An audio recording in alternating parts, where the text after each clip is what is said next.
এই কথাটা ভালো করে বোঝেন। এই মসজিদে আমরা যারা আছি, আমরা প্রত্যেকে মারা যাব, আমরা কেউ থাকবো না।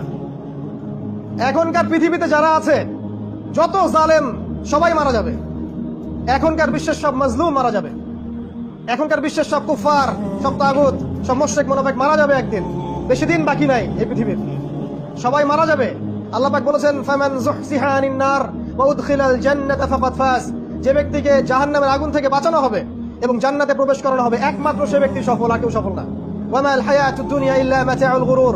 এই দুনিয়ার জীবন প্রতারণা ছাড়া কিছুই নয়। তাই মৃত্যুকে স্মরণ করলে জীবনের উদ্দেশ্য খুঁজে পাবেন। আপনি এভাবে লাইফস্টাইল লিড করে দুনিয়ার জন্য বাঁচতে পারেন, একসময় আপনি পৃথিবী থেকে মুছে যাবেন, ইতিহাস আপনাকে মনে রাখবে না, আল্লাহ আপনাকে মনে রাখবেন না।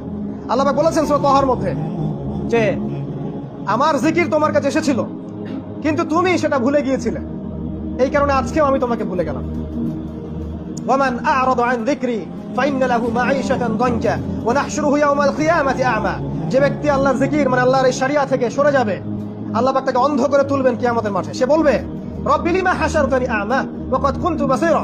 আল্লাহ আমাকে অন্ধ করে কেন তুললেন, আমি তো পৃথিবীতে দেখতে পেতাম। তখন সে ব্যক্তি, আল্লাহ পাক বলবেন যে তোমার কাছে আমার জিকির এসেছিল, ফানাসিতাহা, তুমি সেটা ভুলে গিয়েছিলে। ফানাসিতাহা ওয়া কাযালিকা আল-ইয়াওমা তুনসা। আর এভাবে আজকে আমিও তোমাকে ভুলে গেলাম।